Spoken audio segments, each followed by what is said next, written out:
오늘 선포되어질 하나님의 말씀은 창세기 11장 1절에서 9절 말씀입니다. 창세기 11장 1절에서 9절 말씀입니다. 구약성경 13페이지에 있습니다. 창세기 11장 1절에서 9절의 말씀을 제가 한 절, 여러분이 한 절 교독하도록 하겠습니다. 온 땅의 언어가 하나요 말이 하나였더니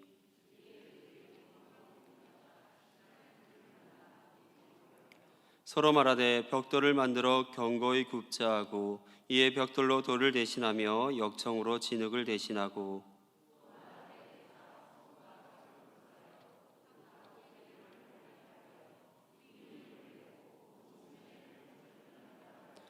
여호와께서 사람들이 건설하는 그 성읍과 탑을 보려고 내려오셨더라.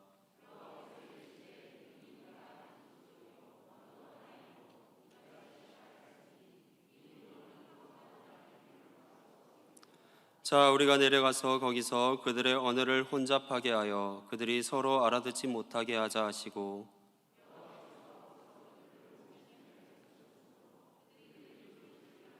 같이요. 그러므로 그 이름을 바벨이라 하니 이는 여호와께서 거기서 온 땅의 언어를 혼잡하게 하셨음이니라.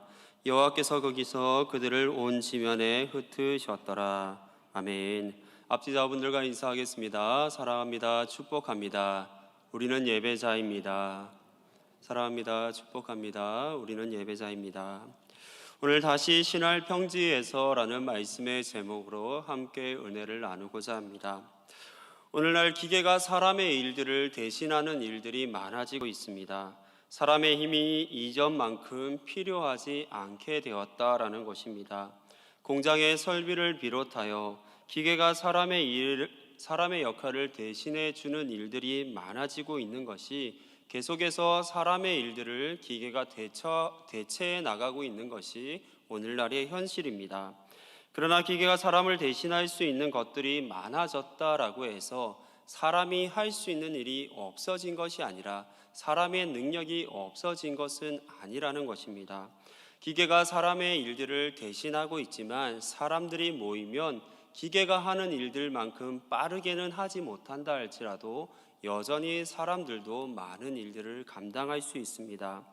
사람들이 모여 해낸 일의 대단함을 느낄 수 있는 것들 중에 하나가 세계 곳곳에 존재하고 있는 불가사의와 같은 건축물들이라 말할 수 있을 것 같습니다. 중국의 만리장성이라든지 이집트의 피라미드, 페루의 마추픽추, 그리고 캄보디아의 앙코르와트 등등 어떻게 이런 건축물을 만들 수 있을까 우리는 생각하지만 그 모든 것들은 누군가 어떤 기계를 통해서 만든 것이 아니라 오롯이 사람의 노력으로 인해서 사람들이 모여 만든 결과물이라 말할 수 있습니다. 오늘날 과거와 비교할 수 없을 만큼 뛰어난 건축 기술을 가지고 있고 또 장비를 가지고 있고 과학기술이 더 발전하였지만 이와 같은 건축물을 우리는 쉽게 재현해낼 수 없습니다. 그뿐만 아니라 사람들이 모였을 때에 그 힘을 가장 많이 느낄 수 있는 장소 중에 하나가 군대라고 저는 생각합니다. 폭설이 와서 연병장에 그렇게 눈이 많이 쌓여 있다 할지라도 장병들이 나와서 삽을 들고 또 넛가래를 들고 왔다 갔다 몇 번을 하다 보면 어느 순간 그 모든 연병장의 눈들이 다 치워져 있는 것을 경험하게 됩니다.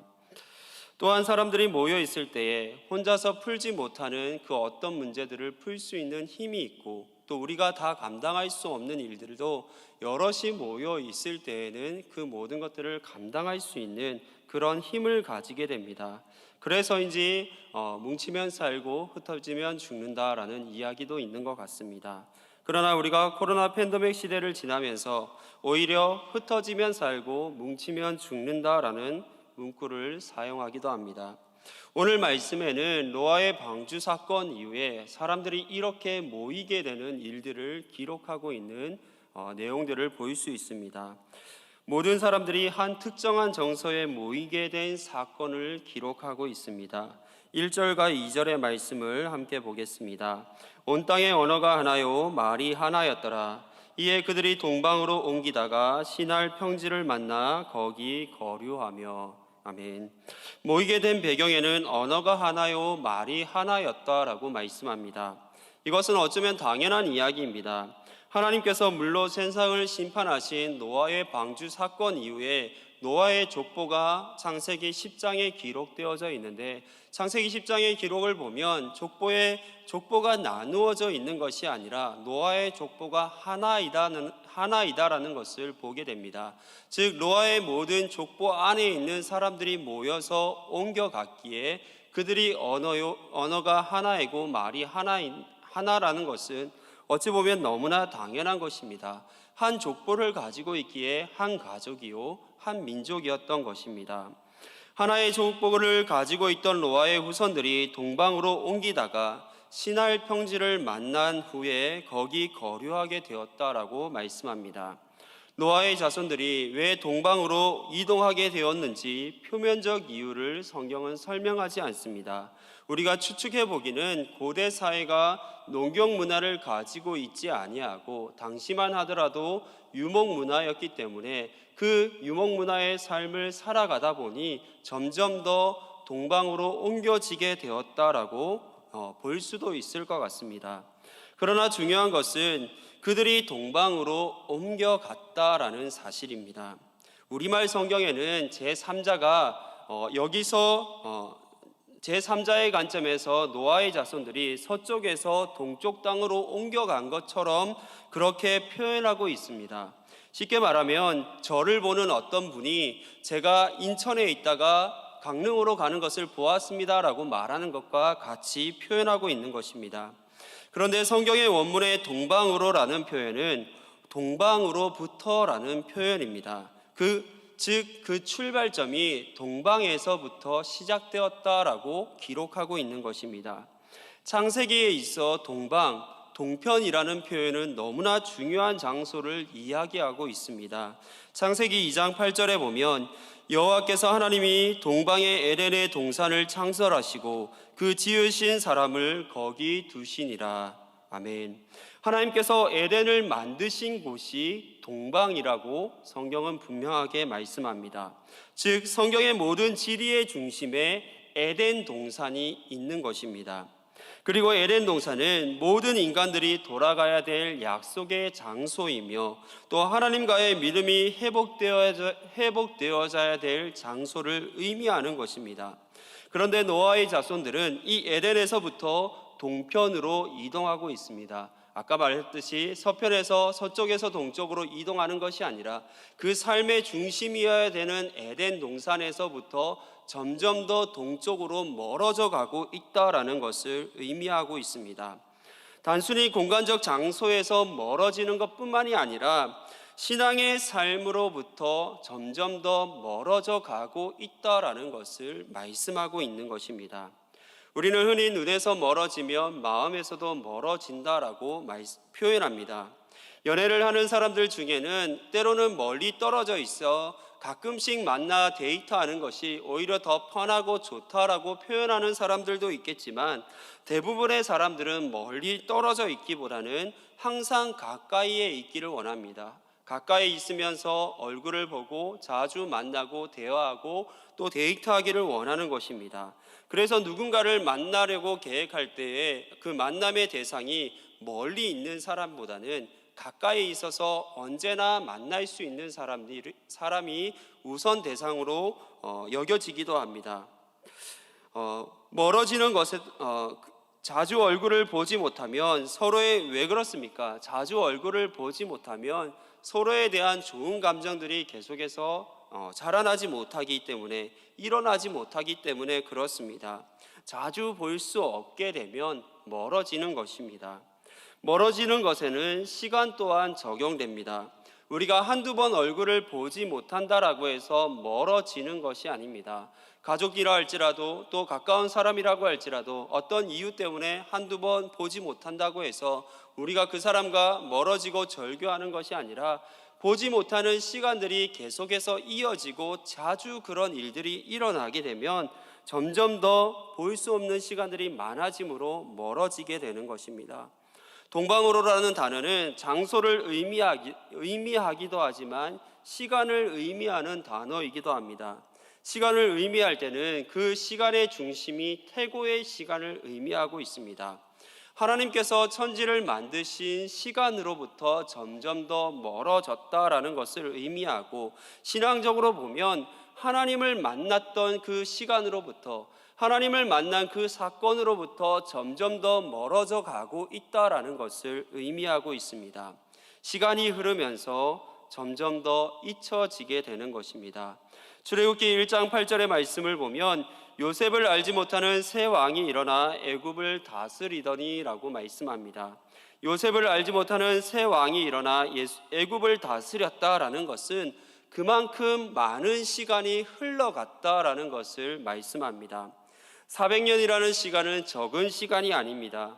요셉이 죽은 이후 50년, 100년이 지났다라고 하면 요셉을 모르는 왕이 그때만 하더라도 없었을 것입니다. 그 정도 시간만 흘렀다고 하더라도 여전히 이스라엘 백성들과 애굽 사람들은 서로 교류하며 또 서로의 부족함들을 채워주는 일들을 감당하며 그렇게 어울려져 살아갔을 것입니다.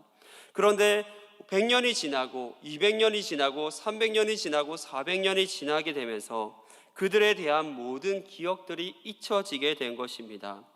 가족이 아니라 서로에게 위협이 되는 요소로 다가오게 된 것입니다.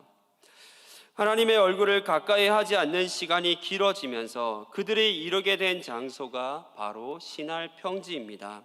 신할이라는 뜻이 무엇인지는 정확히 알 수 없지만 그들이 이르게 된 그 신할 평지라는 곳은 물이 풍족하며 그 모든 백성들이, 모든 가족들이 함께 어울려 지낼 수 있을 만큼 넓고 비옥한 땅이었다라는 것을 의미합니다. 사람이 살아가기 위해 필요한 모든 것들이 갖추어져 있는 땅, 사람의 마음을 흡족해 할 수 있는 장소였던 것입니다. 신할 평지에 그들이 이르게 되었을 때에 그들이 어떤 일을 시작하고 있습니까? 3절과 4절의 말씀입니다.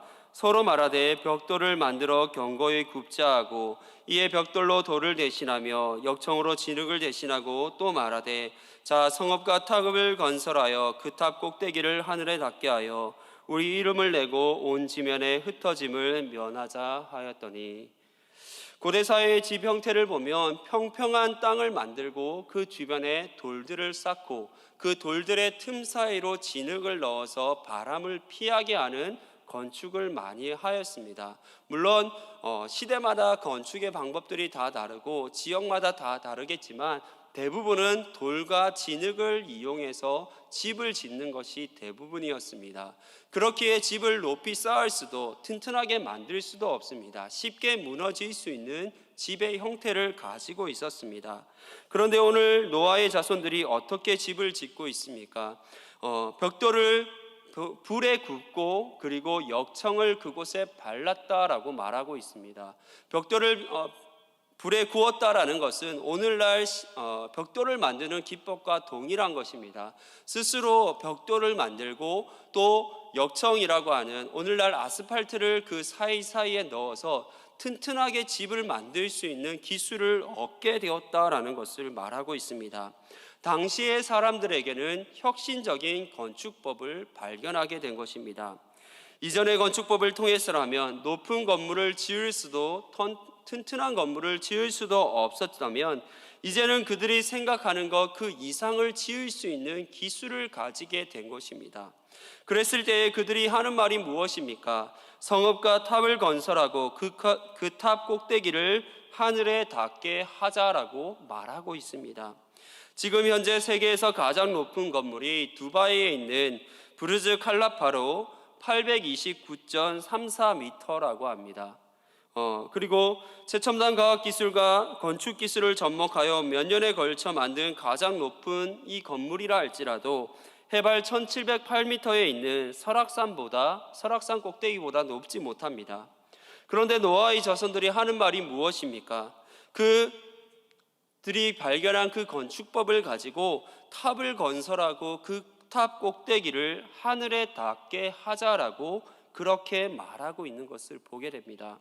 이들의 말 속에 우리들은 우리의 힘과 능력으로 하나님께 이를 수 있다라는 교만의 마음들이 배어져 있는 것입니다. 그 마음 가운데 우리는 이제 이것을 가지고 하나님보다 뛰어난 삶을 살아갈 수 있다, 하나님과 동일한 위치에 오를 수 있다라는 교만의 마음을 품게 된 것입니다. 그리고 그 탑을 쌓는 목적이 무엇입니까? 먼저는 자신의 이름을 내는 것이라고 말하고 있습니다.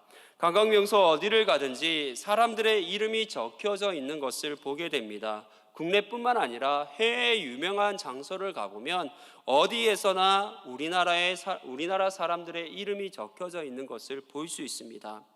호랑이는 죽어서 가죽을 남기고 사람은 죽어서 이름을 남긴다라고 말하지만 자신의 이름을 스스로 남기기 위해 부지런히 부단히 노력하는 것이 사람들의 모습입니다.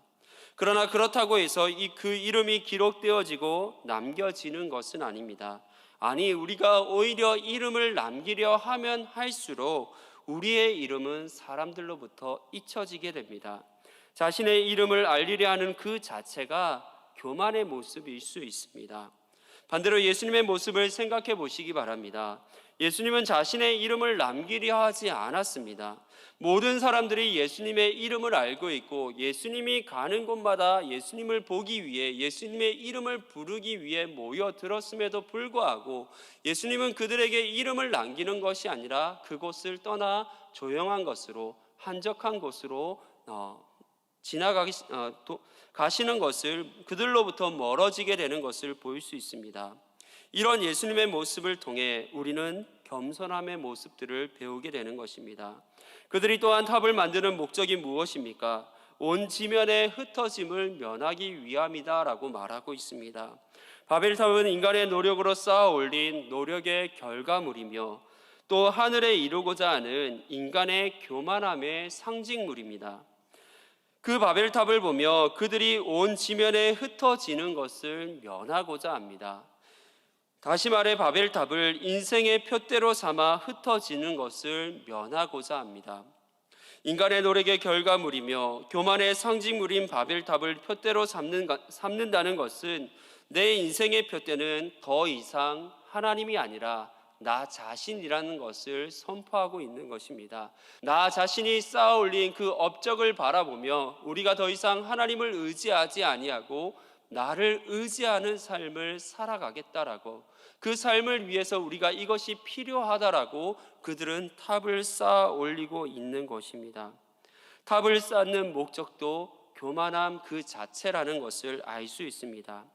시간이 지나면서 점점 은혜의 자리와 멀어지고 자신에게 만족을 주는 그곳에서 자신의 힘과 노력으로 교만의 탑을 쌓고 교만의 삶을 살아가고 있는 사람들의 모습을 바벨탑을 통해 우리는 볼 수가 있습니다. 그리고 이것이 우리 그리스도인의 모습, 또 나의 모습은 아닌지 우리는 오늘 우리 자신의 삶을 돌아보아야 될 줄 믿습니다.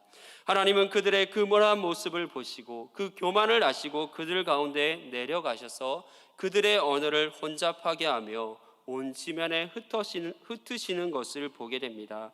7절과 8절의 말씀입니다. 자, 우리가 내려가서 거기서 그들의 언어를 혼잡하게 하여 그들이 서로 알아듣지 못하게 하자 하시고 여호와께서 그들을 온 지면에 흩으셨으므로 그들이 그 도시를 건설하기를 그쳤더라.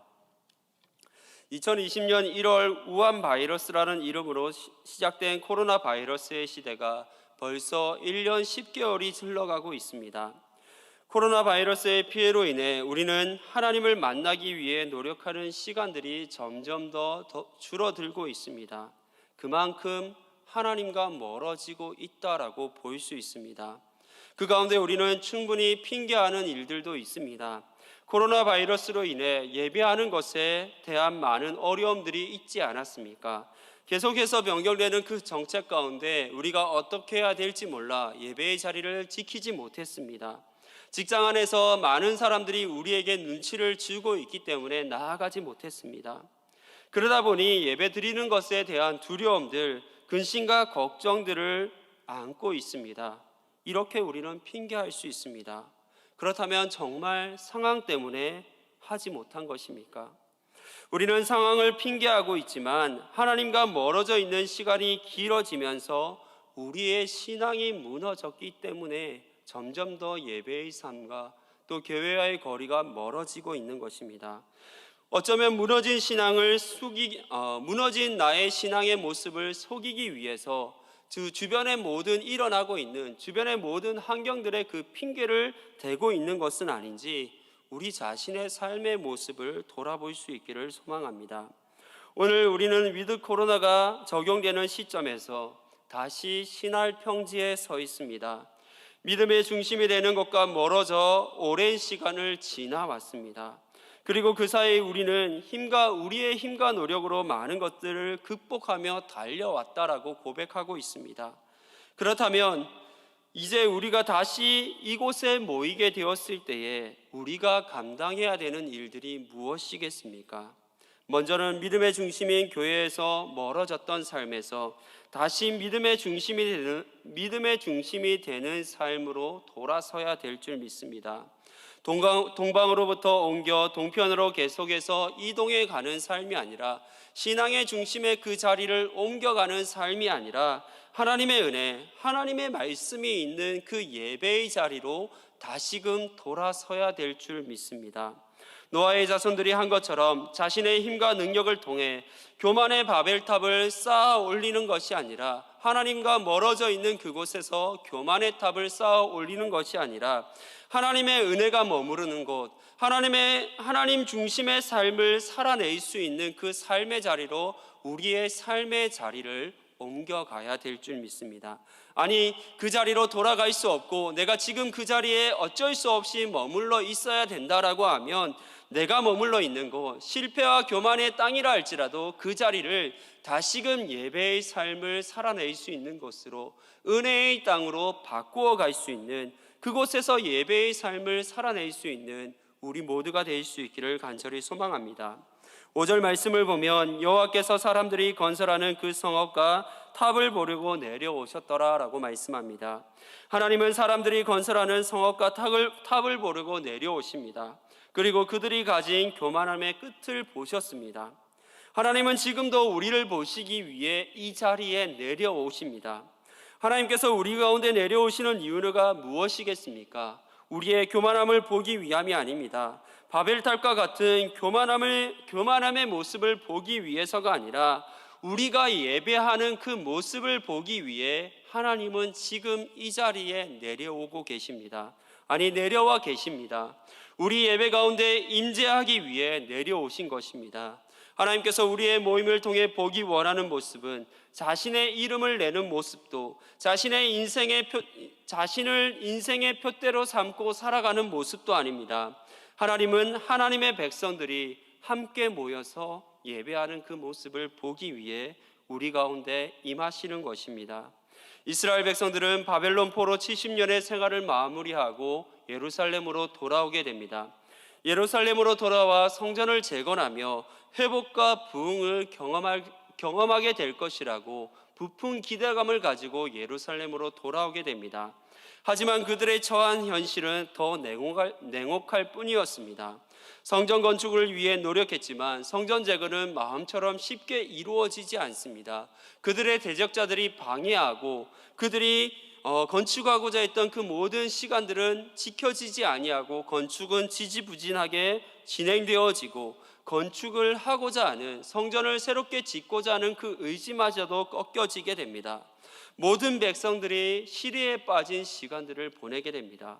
그때 하나님께서 스가랴 선지자를 통해 주신 말씀이 무엇입니까? 스가랴 1장 3절입니다. 그러므로 너는 그들에게 말하기를, 만군의 여호와께서 이처럼 이르시되 너희는 내게로 돌아오라. 만군의 여호와의 말이니라. 그리하면 내가 너희에게로 돌아가리라. 만군의 여호와의 말이니라. 아멘. 하나님은 스가랴를 통해 이스라엘 백성들에게 성전 건축을 다시 해보라고 명령하는 것이 아니라 내게로 돌아오라라고 분명하게 명령하고 있습니다. 우리는 여호와께로 돌아가야 합니다.